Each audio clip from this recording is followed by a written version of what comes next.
Sige, kahit ano po. Kaya kay 500. Go! Go! Ayan, parang pang-away lang.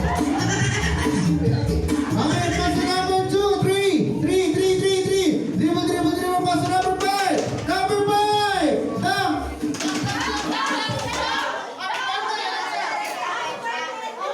Ayan, yung chismis po kasi sa bahay. Sige po, sample pa lang po yung sample.